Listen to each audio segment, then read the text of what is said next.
Assalamualaikum warahmatullahi wabarakatuh. Alhamdulillahirrabbilalamin. Akhirnya kita bisa bertemu lagi. Apa kabar semuanya? Semoga sehat-sehat selalu. Oke, kita kemarin terakhir membahas tentang otak dan saraf tepi, saraf pusat dan sebagainya, gerak refleks dan sebagainya. Karena ini untuk semua kelas 9, jadi Ibu lanjutkan ke sistem indera pada manusia. Selama hidupnya, manusia selalu berinteraksi dengan lingkungan sekitarnya. Untuk tujuan ini, manusia dilengkapi dengan organ indera, yaitu merupakan organ yang sensitif terhadap rangsangan tertentu. Manusia memiliki 5 indera yang disebut panca indera, yaitu mata untuk melihat, telinga untuk mendengar, hidung untuk mencium, lidah untuk merasakan rasa, dan kulit untuk merasakan sentuhan. Bisa dilihat di gambarnya, ada mata, ada telinga, ada kulit, ada hidung, dan ada lidah. Yang pertama kita akan membahas mata. Ini mata dan bagian-bagian mata. Ada konjungtiva, ada bilik mata depan, ada lensa, ada pupil, ada iris, kornea, sklera, koroid, retina, saraf optik, dan makula. Nah, ini bagian mata dan fungsinya. Bisa kalian lihat ada kornea, sklera, iris, pupil, lensa mata, retina, saraf optik, koroid, humor vitreus, dan konjungtiva. Kita bahas matanya dulu. Organ mata yang sensitif terhadap cahaya berada di dalam rongga mata dan terhubung oleh otot penyangga mata ke tulang tengkorak. Organ mata dilindungi oleh alis mata, kelopak mata di bagian atas dan bawahnya, serta kelenjar air mata yang terletak di dalam kelopak mata atas. Fungsi kelenjar air mata untuk memproduksi air mata yang penting untuk menjaga kelembapan pada bola mata dan membersihkan benda asing seperti debu. Struktur bola mata terdiri dari 3 lapisan, yakni sklera sebagai lapisan luar, koroid sebagai lapisan tengah, dan retina sebagai lapisan dalam. Sklera adalah lapisan luar bola mata yang keras dan berwarna putih, sering disebut sebagai putih mata. Bagian depan dari lapisan ini yang transparan dikenal sebagai kornea. Koroid juga dikenal sebagai selaput darah karena banyaknya pembuluh darah di lapisan ini, kecuali di bagian depan. Bagian depan dari lapisan ini sedikit terbuka dan disebut sebagai selaput pelangi atau pupil. Pupil berada di tengah-tengah kornea. Pupil dapat secara refleks berubah ukurannya, tergantung pada intensitas cahaya yang masuk. Cahaya yang kuat akan menyebabkan pupil menyempit atau berkontraksi, sedangkan cahaya yang redup akan menyebabkan pupil melebar atau berdilatasi. Sel-sel di sekitar pupil pada lapisan koroid mengandung pigmen yang menentukan warna mata, seperti hitam, coklat, biru, atau hijau. Daerah ini disebut iris. Di belakang pupil terdapat lensa mata yang berbentuk bikonveks, didukung oleh otot muskulus ciliaris yang melekat pada dinding koroid. Kontraksi muskulus ciliaris menyebabkan lensa mengalami perubahan bentuk menjadi lebih cembung saat melihat objek yang jauh dan lebih pipih saat melihat objek yang dekat. Kemampuan lensa mata untuk mengalami perubahan bentuk disebut daya akomodasi mata, yang diatur oleh otot muskulus ciliaris yang tampaknya mengendalikan mata. Mata yang memiliki kemampuan untuk melihat objek lebih baik yang dekat maupun yang jauh disebut sebagai mata normal atau emetropi. Di antara lensa dan kornea ada cairan bening yang disebut aqueous humor. Sementara bola mata mengandung cairan yang tebal dan jernih yang disebut vitreous humor. Retina yang juga dikenal sebagai selaput jala adalah struktur yang sangat halus dan kompleks. Di dalam retina terdapat fotoreseptor yang sensitif terhadap rangsangan cahaya, yaitu sel batang atau basilos dan sel kerucut atau konus. Fungsi sel batang dan sel kerucut di retina berbeda tergantung pada kondisi pencahayaan. Sel batang berperan penting dalam kondisi cahaya suram dan tidak mampu membedakan warna, sementara sel kerucut aktif ketika terjadi pencahayaan terang dan mampu membedakan warna dengan baik. Area di retina yang tidak memiliki kedua jenis sel ini disebut bintik buta. Untuk melihat dengan jelas, cahaya harus jatuh pada bagian paling sensitif di retina yang disebut sebagai bintik kuning. Oke, kita lihat dulu iris pada mata yang tadi. Nah, ini iris pada mata yang berbeda-beda di setiap orang. Ada yang memang iris matanya berbeda-beda. Kita lihat iris tadi fungsinya bagian mata yang berwarna, berfungsi mengatur jumlah cahaya yang masuk ke mata dengan mengubah ukuran pupil. Nah, ini dia berbeda-beda karena termasuk gen yang berbeda-beda. Ada yang kalian pakai biasanya untuk ada yang untuk matanya memang minus, dia memakai soplen yang memang ada minusnya, dan ada juga yang menggunakan soplen hanya untuk membuat iris matanya terlihat lebih cantik. Nah, ini agar mata dapat melihat suatu objek dengan baik, maka harus dipenuhi beberapa syarat, yaitu ada cahaya yang dipantulkan benda ke mata, mata harus sehat, tidak mengalami gangguan, serabut saraf pembawa rangsangan harus bekerja dengan baik, dan otak besar sebagai pusat pengolahan rangsangan juga harus bekerja dengan baik. Proses melihat diawali dari cahaya yang dipantulkan dari benda. Pantulan cahaya tersebut masuk melalui kornea, pupil, lensa mata, akhirnya sampai pada retina mata. Di retina mata, rangsangan cahaya diterima oleh saraf mata. Oleh saraf mata, rangsangan cahaya tersebut diteruskan ke saraf pusat untuk diterjemahkan sehingga kalian bisa melihat. Oke. Nah, ini proses melihatnya secara berurutan. Kalian dari masuknya cahaya ke kornea, lalu pupil, langsung ke lensa, bintik kuning, akhirnya sampai di retina.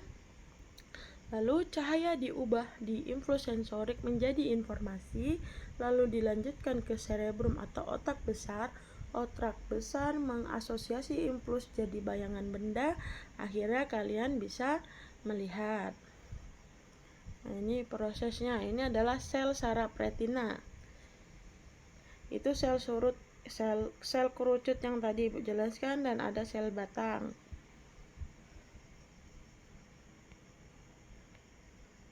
Oke. Manusia dapat melihat bayangan 3 dimensi atau stereoskopis. Hal itu dapat terjadi karena mata kanan dan mata kiri memberikan hasil yang sedikit berbeda. Perbedaan tersebut terjadi karena perbedaan sisi pandang. Di dalam otak, kedua gambar yang sedikit berbeda tersebut disatukan dan membentuk gambar yang sesungguhnya. Bisa dilihat di gambar di samping ini ada gambar stereoskopis. Mata kalian akhirnya dapat melihat semuanya dengan secara keseluruhan. Oke.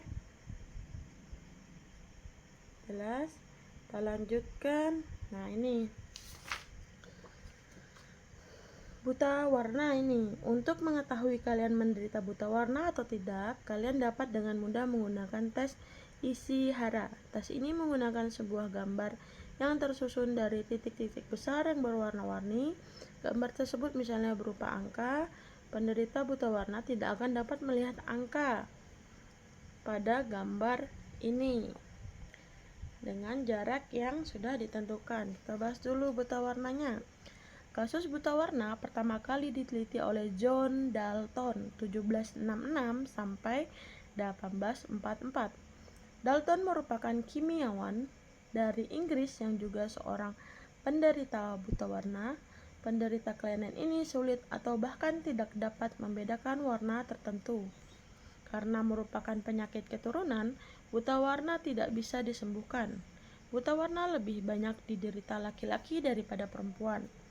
Buta warna dibedakan menjadi dua macam, yaitu buta warna total dan buta warna sebagian.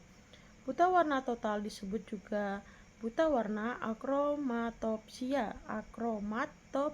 atau monokromatisme. Retina penderita buta warna jenis ini hanya memiliki satu macam sel kerucut, atau orang normal memiliki 3 macam sel kerucut. Tapi pada buta warna yang jenisnya akromatopsia hanya memiliki satu macam sel kerucut. Pada penderita monokromatisme, warna yang terlihat oleh mata hanya hitam, putih, dan bayangan kelabu. Retina penderita buta warna jenis ini hanya memiliki 2 macam sel kerucut. Buta warna sebagian disebut juga buta warna dikromatisme. Sebagian besar buta warna yang diderita orang adalah buta warna jenis ini. Dikromatisme dibedakan menjadi 3 macam, yaitu protanopia, deuteranopia, dan tritanopia. Penderita protanopia tidak bisa membedakan warna merah dan hijau. Penderita deuteranopia tidak bisa membedakan biru dan kuning. Penderita tritanopia tidak dapat melihat warna hijau. Jadi ini adalah contoh tes Ishihara yang dapat digunakan untuk mengetahui apakah kalian buta warna atau tidak dengan jarak tertentu. Kalau sekarang itu ada bukunya, memang ada bukunya khusus untuk tes Ishihara tersebut. Oke, sudah. Kita akan melanjutkan ke telinga. Oke, kita bahas dulu. Struktur telinga terdiri dari 3 bagian yang berbeda, mencakup bagian luar, bagian tengah, dan bagian dalam. Bagian luar terdiri dari daun telinga, liang telinga, serta membran timpani, yang sering disebut sebagai gendang telinga. Gendang telinga berfungsi sebagai pemisah antara bagian luar dan bagian tengah telinga. Bagian tengah meliputi tulang martil, malleus, tulang landasan incus, dan tulang sanggur di stapes. Ketiga tulang ini membentuk struktur kerangka yang melintang dan terhubung dengan membran timpani. Saluran eustasia menghubungkan telinga bagian tengah dengan rongga mulut. Bagian dalam telinga terdiri dari koklea atau rumah siput yang berperan dalam mendeteksi suara, serta 3 saluran setengah lingkaran atau saluran gelung yang berfungsi untuk menjaga keseimbangan. Bisa dilihat ada daun telinga, ada saluran suara luar, ada gendang telinga atau membran timpani, rongga gendang, jendela bulat, saluran eustasia, saraf, ruang siput atau kita sebut dengan rumah siput, saluran setengah lingkaran, stapes terhubung ke jendela opal, incus, dan malleus. Oke, ini bagian-bagian telinga dan fungsinya. Telinga tersusun atas 3 bagian utama, yaitu bagian luar, bagian tengah, dan bagian dalam. Telinga luar itu daun telinga, saluran telinga, dan gendang telinga itu ada di antara bagian pemisah antara tengah dan bagian luar. Dimasukkan ke telinga tengah dia. Di sini ada bagian terluar yang berfungsi menangkap gelombang suara, itu ada daun telinga dan saluran telinga. Terus ada telinga tengah, itu ada gendang telinga atau membran timpani, tulang-tulang pendengaran osikles yaitu martil, landasan dan sanggurdi, dan saluran eustachius, serta telinga dalam koklea, saluran setengah lingkaran, dan saraf vestibular. Tidak semua bunyi dapat didengar manusia. Kalau hanya dapat mendengar bunyi yang berfrekuensi 20 sampai 20 ribu Hz atau Hz. Tidak semua bunyi dapat didengar manusia. Kalian hanya dapat mendengar bunyi yang berfrekuensi 20 sampai 20 ribu Hz. Dan jika terdapat udara yang menghantarkan gelombang bunyi. Pertama, proses pendengaran dimulai ketika gelombang bunyi bergerak melalui udara. Bunyi ini kemudian ditangkap oleh daun telinga sebelum masuk ke saluran telinga yang kemudian menggetarkan gendang telinga. Gendang telinga yang sensitif terhadap getaran akan meneruskan getaran tersebut melalui tulang-tulang pendengaran seperti tulang martil, landasan, dan sanggurdi menuju tingkap opal atau jorong. Nah, ini bisa kalian lihat prosesnya. Nah, ini. Setelah mencapai tingkap opal, getaran ini masuk ke dalam rumah siput yang berisi cairan limpa. Getaran pada cairan ini kemudian merangsang saraf pendengaran yang akan mengirimkan pesan ke otak sehingga memungkinkan kalian untuk mendengar. Selain sebagai indera pendengaran, telinga juga berfungsi sebagai alat keseimbangan dengan adanya 3 saluran gelung. Di dalam saluran gelung terdapat cairan endolimpa. Setiap pangkal saluran gelung mengembung dinamakan ampula. Saluran setengah lingkaran atau saluran gelung. Di dalam ampula terkumpul ujung saraf yang berhubungan dengan otak. Gerakan pada kepala menyebabkan cairan endolimpa di dalam saluran gelung bergetar dan merangsang ujung-ujung saraf untuk menyampaikan rangsang tersebut ke otak. Otak akan mengolah rangsang tersebut dan memerintahkan otot-otot untuk menjaga keseimbangan badan. Oke. Nah, ini proses mendengar tadi dari getaran suara, daun telinga, masuk ke saluran telinga, membran timpani atau gendang telinga, masuk ke tulang-tulang pendengar, martil, incus steps atau martil, sanggurdi, landas atau tulang landasan dan tulang sanggurdi. Baru masuk ke tingkap opal, yaitu telinga dalam, rumah siput, saluran vestibular, kanal timpani, kanal tengah dasar koklea. Lalu masuk ke membran tektorial dan membran basilar. Baru masuk ke organ korti, sel saraf auditori. Getaran diubah menjadi informasi oleh saraf auditori. Lalu otak akhirnya bisa mendengar. Oke. Kita bahas yang kulit. Ini gambaran kulit kalian. Kalau dilihat dari kalau kalian memotong kulit atau memotong daging kalian, itu yang terlihat dari atas ada rambut-rambutnya, rambut-rambut di kulit kalian. Lalu ada kulit, baru ada 3 lapisan, ada lapisan epidermis, dermis, dan hipodermis yang ada pada kulit kalian. Jadi terlihat seperti ini ya, kalau terpampang ada pori-pori, ada rambut, ada jaringan saraf, kelenjar minyak, ada keringat. Nah, ini bagian-bagian kulit dan fungsinya. Ada epidermis, kulit ari atau lapisan terluar, ada dermis, kulit yang janggat atau lapisan tengah, ada hipodermis, jaringan subkutan atau bawah kulit, lapisan terdalam. Masing-masing mempunyai fungsi yang berbeda-beda. Bisa dilihat sendiri. Epidermis melindungi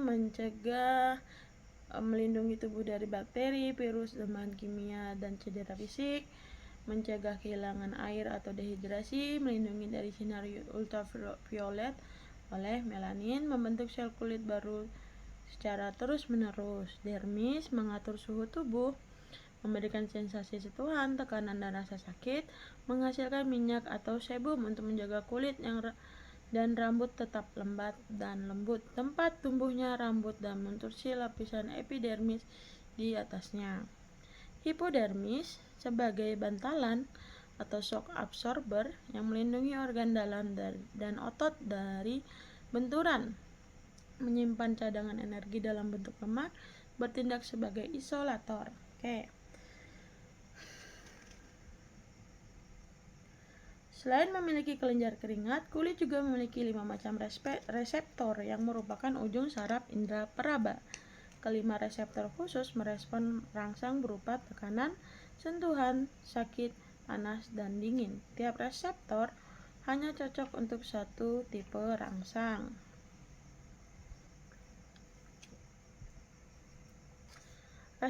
Reseptor tekanan yang memiliki bentuk seperti bawang merupakan reseptor terbesar dalam tubuh. Mereka terletak di lapisan dermis yang terdalam, jauh dari permukaan kulit.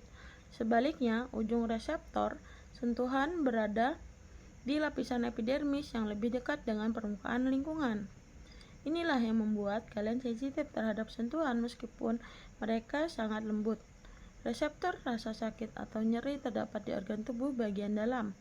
Fungsinya penting karena memberi sinyal bahwa ada sesuatu yang tidak beres pada tubuh. Misalnya, saat kalian merasakan nyeri di perut. Sinyal ini mengingatkan kalian untuk waspada bahwa ada masalah kesehatan yang perlu diperhatikan.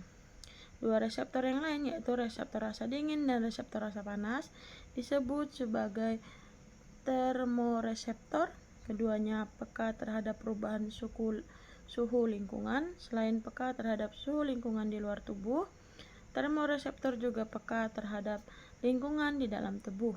Oleh karena itu, temperatur dalam tubuh selalu terjaga. Oke. Fungsi kulit secara keseluruhan. Pelindung, melindungi tubuh dari dunia luar. Mengatur suhu atau termoregulasi, mengeluarkan keringat saat panas dan menyempitkan pembuluh darah saat dingin. Indera peraba, menerima rangsangan dari lingkungan luar melalui ujung saraf.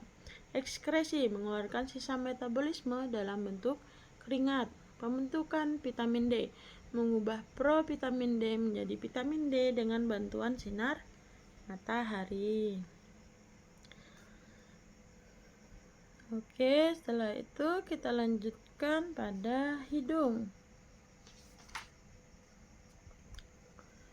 Bisa lihat gambar hidung ini, ada kerangka luar hidung, ada bagian-bagian hidung dalam.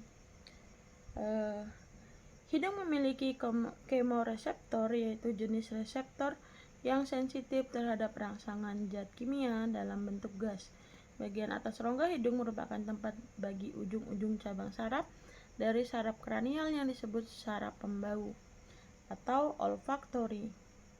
Selain itu, di dalam rongga hidung dilengkapi dengan rambut-rambut halus yang memfilter debu dan memberi kuman serta dilapisi oleh selaput lendir yang berfungsi sebagai pelembab. Saat melakukan pernapasan dan udara memasuki rongga hidung, zat-zat kimia dalam udara akan larut dalam selaput lendir. Hal ini akan merangsang rambut halus di dalam sel-sel pembau. Rangsangan ini kemudian akan diteruskan oleh saraf pembau ke otak besar. Di otak besar, rangsangan ini diolah dan dipersepsikan sebagai bau dari gas yang telah terhirup. Indera pencium bau berkaitan erat dengan indera pengecap. Gangguan pada indera pembau akan mengganggu kepekaan indera pengecap. Salah satu contoh gangguan pada indera pembau adalah anosmia. Anosmia, tahukah Anda? Istilah anosmia merujuk pada kondisi saat seseorang kehilangan kemampuan untuk mencium bau. Saat indera penciuman mengalami gangguan, makanan pun terasa hambar di mulut. Hal tersebut dapat memicu penurunan nafsu makan yang berujung pada penurunan berat badan bahkan depresi. Oke, kita lanjutkan ke bagian ini. Fungsi hidung. Fungsi hidung itu organ pernapasan atau penyaring udara Indera penciuman memberi rasa pada makanan, pengaturan suara, pembersihan saluran pernapasan. Oke, kita lanjutkan pada lidah. Seperti halnya hidung, lidah juga mempunyai kemoreseptor terhadap zat kimia yang larut dalam air. Bukankah kalian mengetahui bahwa lidah kalian kasar? Lidah manusia kasar karena permukaannya mempunyai tonjolan-tonjolan lidah yang disebut papila. Lidah memiliki sensitivitas terhadap rangsangan rasa karena terdapat banyak kuncup pengecap yang tersebar di dalam celah-celah papila. Kuncup pengecap ini sangat sensitif terhadap rangsangan rasa karena mereka mengandung sekelompok reseptor. Terdapat 4 jenis kuncup pengecap yang menempati area tertentu di lidah. Bagian ujung lidah sensitif terhadap rasa manis dan asin, tapi belakang lidah sensitif terhadap rasa asam, sedangkan bagian belakang lidah sensitif terhadap rasa pahit. Bisa dilihat pahit, asam, asin, manis. Ada tubuh lidah, celah lidah, ujung lidah. Bisa terlihat di gambar ini ya. Fungsi utama lidah. Indra sebagai indera pengecap atau perasa, lidah mengandung kuncup pengecap taste buds yang terletak di dalam struktur kecil yang disebut papila. Fungsinya adalah mendeteksi 5 rasa, yaitu manis, asam, asin, pahit, dan umami atau gurih. Ini memungkinkan kita untuk menikmati makanan dan yang paling penting untuk mengidentifikasi makanan yang aman, misalnya menghindari rasa pahit yang sering mengindikasikan racun, dan membantu proses pencernaan, entah itu mengunyah atau membentuk lobus, menelan, terus membantu berbicara. Lidah adalah otot yang utama, sangat fleksibel dan bergerak cepat untuk membantu suara bicara. Gerakan lidah, terutama saat menyentuh gigi, langit-langit mulut, atau saat membentuk logat tertentu, sangat penting untuk menghasilkan konsonan dan vokal yang berbeda. Kebersihan mulut. Lidah berfungsi sebagai sapu alami mulut, membersihkan sisa-sisa makanan dari gigi dan langit-langit mulut setelah makan. Membantu menghisap. Pada bayi, lidah berperan penting dalam proses menghisap ASI atau susu botol. Oke, telah selesai materi Ibu, sistem indera pada manusia. Sudah Ibu jelaskan tadi dari awal ada mata, ada telinga. Oke, ini ada mata, ada telinga, ada kulit, ada hidung, ada lidah. Nah, Ibu jelaskan satu-satu dan pelan-pelan.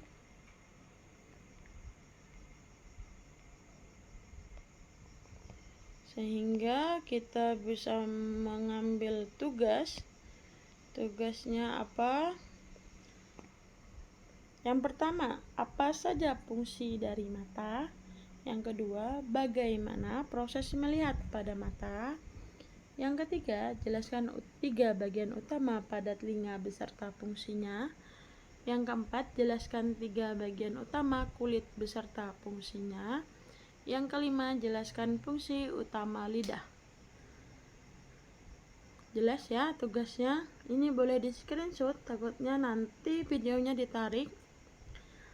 Di kumpul sore ini sampai pukul 4, Ibu tunggu di nomor WA Ibu. Nomor WA Ibu berapa? Dengarkan. 0852 4819 5634. Sekali lagi 0852 4819 5634. Kerjakannya di buku tugas dan di foto dan dikumpul ke Ibu. Paham ya? Sampai di sini tidak ada pertanyaan karena Ibu satu arah. Oke? Jangan lupa hanya sampai jam 4 sore ini di kumpulnya. Terima kasih. Sekian dan terima kasih atas perhatian kalian. Mohon maaf kalau ada kata-kata yang berlibet atau tiba-tiba ibu terdiam tanpa suara, mungkin lagi error, mohon dimaafkan. Mohon maaf ada salah-salah kata, salah dalam berbicara. Semoga kita nanti bisa bertemu dengan materi yang lebih baik dan keadaan yang lebih baik pula. Selalu sehat-sehat semuanya. Assalamualaikum warahmatullahi wabarakatuh. Terima kasih.